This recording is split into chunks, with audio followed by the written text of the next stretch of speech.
On one of Australia's most famous beaches, a local resident witnessed something that stopped her in her tracks. Loud tourists had just left, abandoning piles of garbage on the sand. Nearby, a group of Japanese visitors quietly gathered their belongings to leave. But instead of just walking away, they started picking up the garbage. Not their garbage, everyone's garbage. "This is Japanese people," she later wrote online. "They just set a standard we should all follow." Today, I want to explore what happened on that beach and the habit that makes Japanese visitors stand out wherever they go. Australia's Gold Coast, stretching 57 kilometers along the eastern coastline, this is one of the world's premier beach destinations. Surfer's paradise, Broad Beach, Burleigh Heads, names that evoke sun, waves, and endless summer. Over 10 million tourists visit the Gold Coast every year, drawn by the warm climate, world-class surf breaks, and laid-back Australian atmosphere. For the people who live here, the beach isn't just a tourist attraction, it's home. Locals wake early to jog along the sand at sunrise. Families spend weekends building sand castles and watching dolphins. Surfers measure their lives by the quality of the waves. The beach is where birthdays are celebrated, where proposals happen, where children take their first steps into the ocean. It's not a destination, it's a way of life. Australians, particularly in coastal areas, take environmental protection seriously. The country is home to the Great Barrier Reef, a UNESCO World Heritage Site and the world's largest coral reef ecosystem. Protecting marine environments isn't just policy, it's cultural identity. In schools, children learn about ocean conservation from an early age. The connection between healthy beaches and healthy ecosystems is well understood. Which is why the growing problem of beach pollution feels particularly painful. Tourism brings economic benefits, but it also brings garbage: plastic bottles, food wrappers, cigarette butts, discarded sunscreen containers. The math is simple. More visitors means more waste, and not everyone disposes of that waste responsibly. Australians have responded with organized action. Clean Up Australia Day, held every March, mobilizes hundreds of thousands of volunteers nationwide. On the Gold Coast, beach cleanups happen regularly throughout the year. But volunteers can't be everywhere, and the garbage keeps coming. "We want tourists," one local put it. "Tourism pays our mortgages. But we also want people to respect our home. Is that too much to ask?" For many residents, the daily sight of littered beaches creates a tension: gratitude for the economic benefits of tourism, frustration at the environmental costs. Then, one Saturday afternoon, something happened that changed how one resident thought about tourists entirely. Sarah's post about what she witnessed went viral. Millions of people saw it. Thousands commented. But what struck me most wasn't the praise for Japanese visitors. It was the questions people asked. Why do they do this? How are they taught this? Is this a Japanese thing, or can anyone learn it? These questions fascinated me. As a Japanese person, the behavior Sarah described seemed normal, obvious even. Of course you clean up before leaving. Of course you pick up garbage you see. What else would you do? But clearly, to millions of viewers worldwide, this wasn't obvious at all. That gap between what feels normal to Japanese people and what surprises the rest of the world is exactly what I want to explore today. Not to celebrate Japan, not to criticize other countries, but to understand what systems create this behavior, what's taught, what's practiced, and what can anyone learn from it. Beach cleanliness varies dramatically worldwide. Some beaches are pristine, whether through cultural norms, enforcement, or community effort. Others are overwhelmed by litter. The difference isn't random, it's systemic. Countries that teach environmental responsibility from childhood tend to have cleaner public spaces. Countries that emphasize that's someone else's job tend to have more litter. Japan falls strongly into the first category, but not because of genetics, because of deliberate educational choices made decades ago. Let me explain what those choices were and how they play out on beaches thousands of miles from Japan. It was a Saturday in late summer. Surfers' Paradise Beach was packed. Families had staked out spots with umbrellas and towels. Teenagers played volleyball. Children ran screaming into the waves. And scattered throughout the beach, groups of tourists from around the world were enjoying the famous Australian sunshine. One group caught particular attention. They'd set up in a prime spot, music blasting from a portable speaker, coolers full of drinks, a party atmosphere that stood out even on the lively Gold Coast. Nearby families exchanged glances. Some moved away, others tried to ignore the noise. The group wasn't doing anything illegal, just loud, dominating, oblivious to anyone else's existence. As the afternoon progressed, so did their garbage. Empty bottles, fast food containers, snack wrappers, a growing pile that spilled across the sand. Nobody seemed concerned about cleanup, or maybe they assumed someone else would handle it. When the sun began to set, the group packed up their coolers, their speaker, their personal belongings, and left.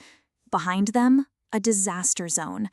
Bottles half buried in sand, food containers tumbling in the breeze, plastic bags threatening to blow into the ocean. It was, by any measure, a mess. Sarah, a local resident in her 50s who had lived on the Gold Coast her entire life, watched it happen. She was out for her evening walk with her dog, a daily ritual, and she'd seen this scene before. This is what we deal with, she thought, every single weekend. Narrator: Sarah didn't confront the departing group. What would be the point? They were already walking away, laughing, heading toward their hotel. The garbage would sit there until morning, when cleanup crews would collect what remained, if it hadn't already blown into the ocean. Sarah sighed and continued her walk. And then she noticed something that made her stop. At first, Sarah thought she was imagining things. Further down the beach, she could see a group of people moving in an unusual pattern, not walking toward the water, not packing up to leave. They were spreading out, bending down, picking things up. Are they collecting shells? Sarah wondered. She moved closer to get a better look. The scene on the beach was stark in its contrast. Behind her, the disaster zone left by the party group, bottles half buried in sand, food wrappers tumbling in the breeze. Ahead of her, a section of beach that looked different, cleaner, more orderly. And in between, a group of about 10 people methodically working their way across the sand. Sarah's first thought was, oh, these must be cleanup volunteers, maybe from a local environmental group. But as she got closer, she saw something that made her pause. The people cleaning weren't wearing matching t-shirts. They didn't have official buckets or vests. They weren't following any organized protocol. They were clearly tourists. Cameras around their necks, sun hats, beach bags, and they were speaking to each other in Japanese. Sarah stopped walking. She stood there, watching. These weren't professional beach cleaners. They weren't volunteers on an organized cleanup. They were tourists, visitors to her country, her beach, and they were cleaning up garbage that wasn't theirs, garbage left by other tourists, garbage that locals like Sarah had walked past dozens of times.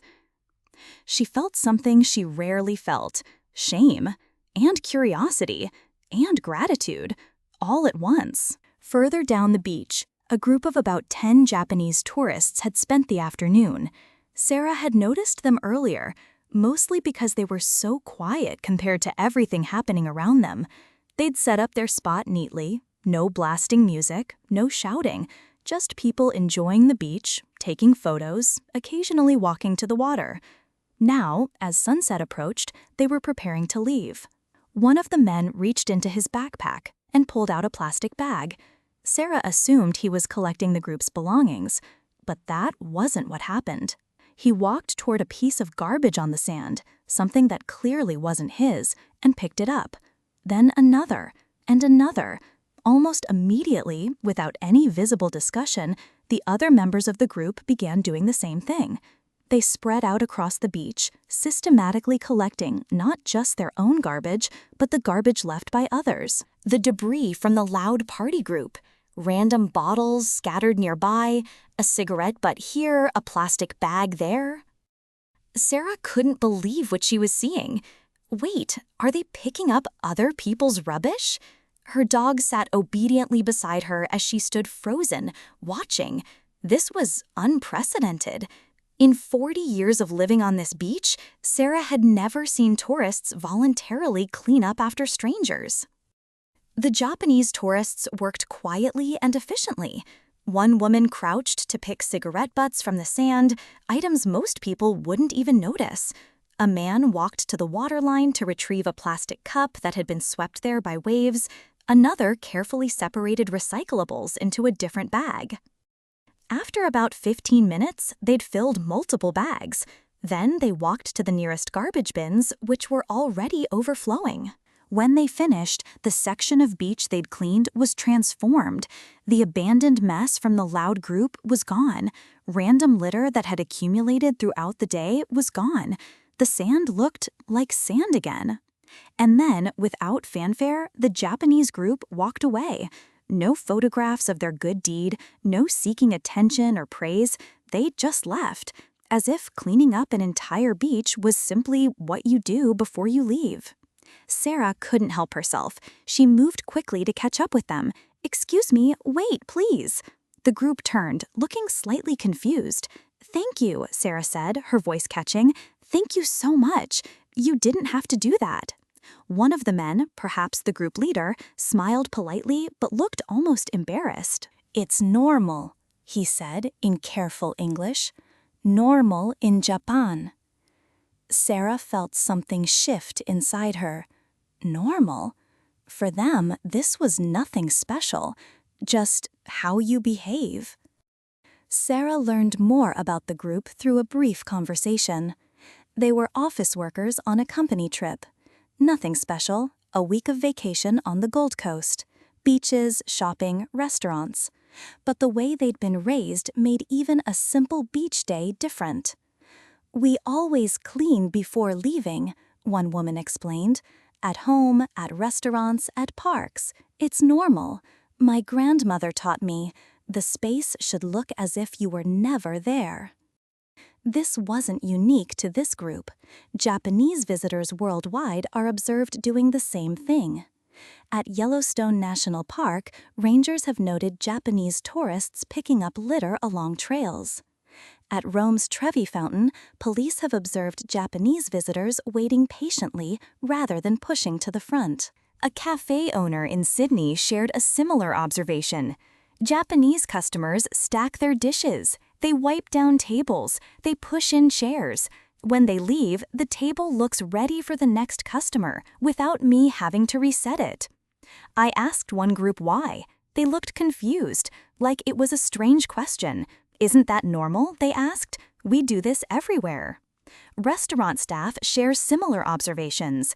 A manager at a beachfront restaurant on the Gold Coast noted, "We serve tourists from everywhere.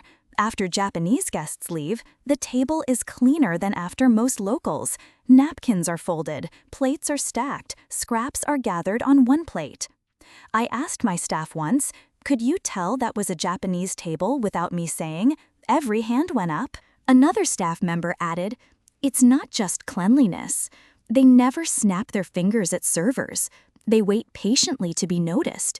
They say please and thank you in English, even when their English isn't strong. When they have a complaint, they phrase it gently. 'Excuse me, I think perhaps there was a mistake,' instead of 'This is wrong, fix it.' These small courtesies accumulate. They create a different experience for everyone in the service chain." Narrator: an airline employee at Brisbane Airport added to the pattern. "When Japanese passengers disembark, I walk through to check the cabin. Their rows are almost always clean. Seatbelts are organized, tray tables are up, garbage is collected in the seat pockets, not scattered on the floor." Other nationalities, it varies. Some are fine. Some leave cabins looking like parties happened. but Japanese passengers are consistently, almost uniformly tidy. Narrator: hotel housekeepers confirm the pattern as well. With some guests, we spend 45 minutes cleaning a room. Bathroom chaos, garbage everywhere, towels soaked and thrown in corners. With Japanese guests, we're often done in 15 minutes. They leave tips with thank you notes. They've gathered their own garbage. The room looks like it barely needed us. It's normal in Japan. Let's unpack that statement. What makes picking up other people's garbage normal for millions of people? The answer starts with education. In Japanese schools, there are no janitors cleaning up after students. Well, there are custodians for major maintenance, but daily cleaning? That's the student's job. From age 6, Japanese children sweep floors, wipe desks, clean blackboards, and scrub toilets. It's called soji, cleaning time, and it happens every day. This isn't punishment, it's curriculum. The lesson: the spaces you use are your responsibility. You don't create messes for others to solve. Teachers emphasize specific principles. Clean together, not just alone. Leave the classroom better than you found it. Respect shared spaces. By the time students graduate, these behaviors are automatic. No deliberation needed, just action. There's a phrase you'll hear throughout Japan. Kita toki yorimo utsukushiku. Leave it more beautiful than when you arrived. This isn't just about avoiding littering, it's about active improvement. If you see garbage, even if it isn't yours, you pick it up. Because your goal isn't just to not make things worse, your goal is to make things better. This mindset made headlines during the 2014 FIFA World Cup in Brazil. After Japan's games, Japanese fans stayed behind to clean the stadium, picking up not just their own trash, but garbage left by supporters of other teams. They did this after losses. They did this when emotionally devastated. The world was confused. Why would you clean up when you lost? Because winning and losing has nothing to do with it. You leave a place better than you found it. That's just normal. After the devastating 2011 earthquake and tsunami, the same behavior was observed. In evacuation centers housing thousands of displaced people, the floors were kept clean. Lines for food were orderly. Garbage was sorted and disposed of properly. In conditions that would excuse almost any breakdown of social order, Japanese people maintained their standards. This isn't genetic, it's cultural, built through decades of consistent teaching, reinforcement, and practice. There's also a spiritual dimension. In Shinto, cleanliness and purity are closely linked. Shrines are meticulously maintained.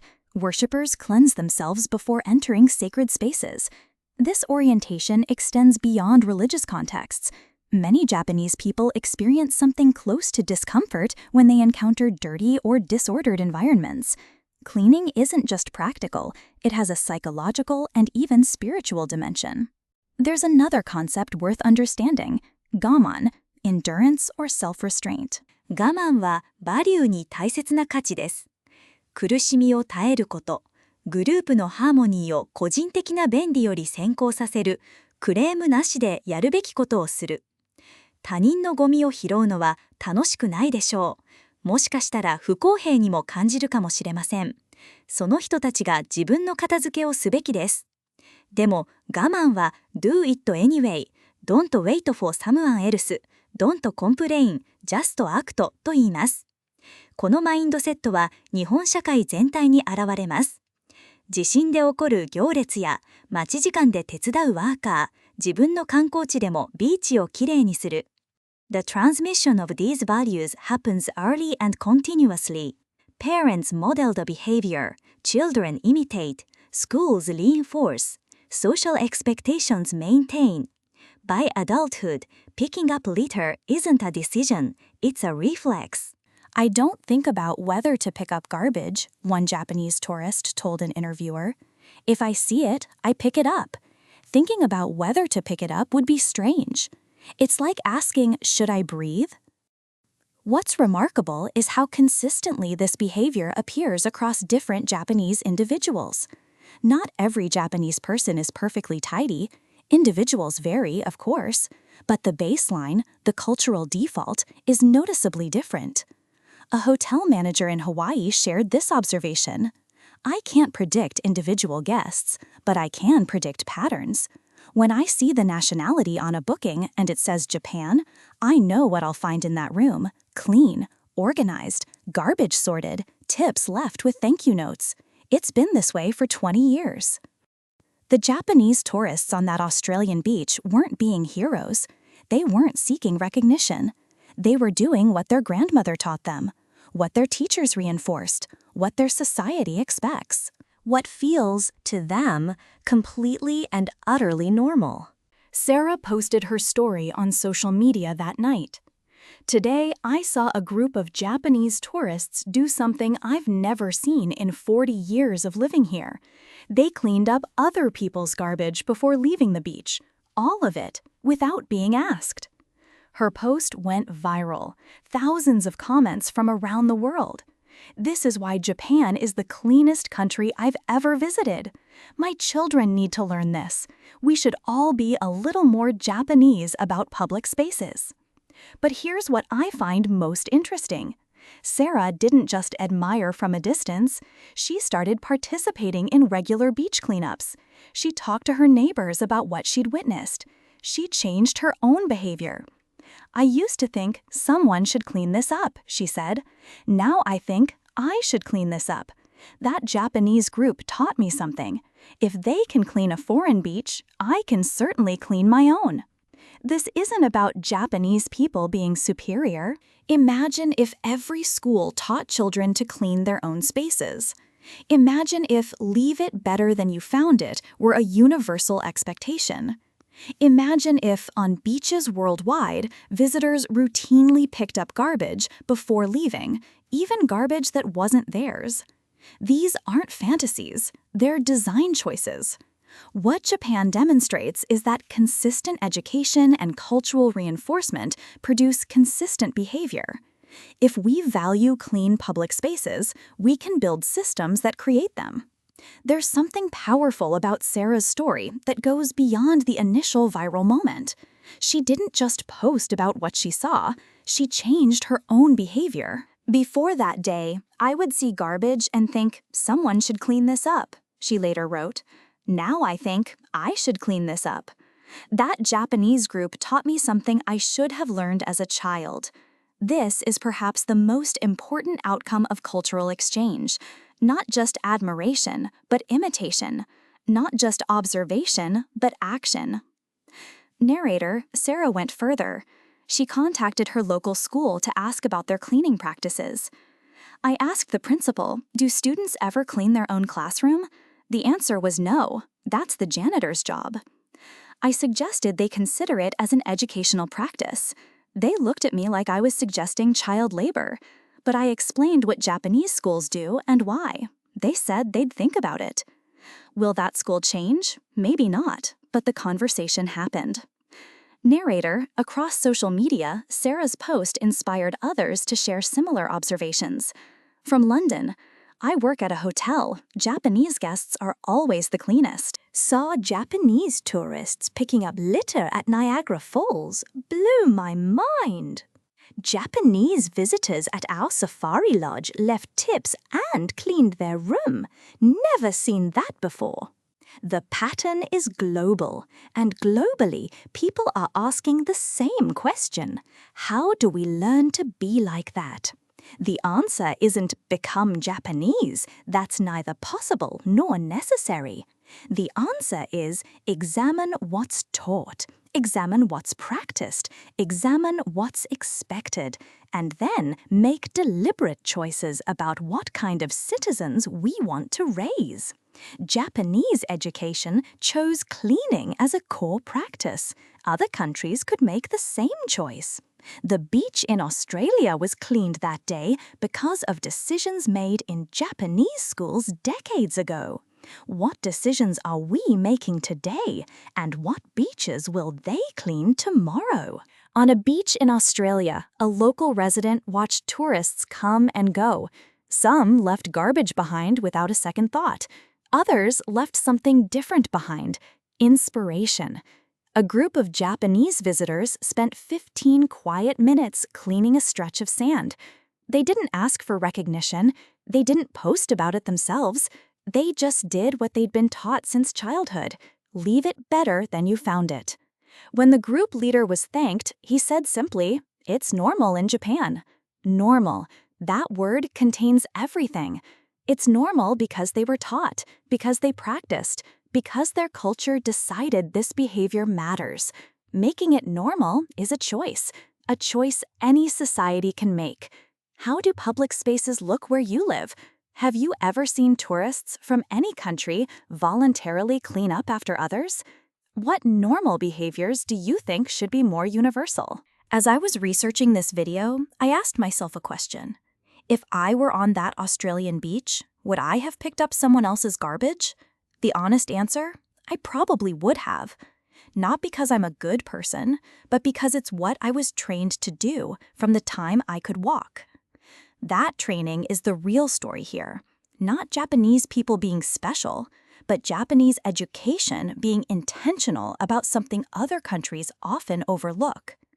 The question for everyone watching isn't how do I become Japanese? It's what am I being intentional about teaching? Because whatever we teach, whatever we practice, whatever we expect, that's what we'll see. On beaches, in classrooms, in our communities. The choice is ours.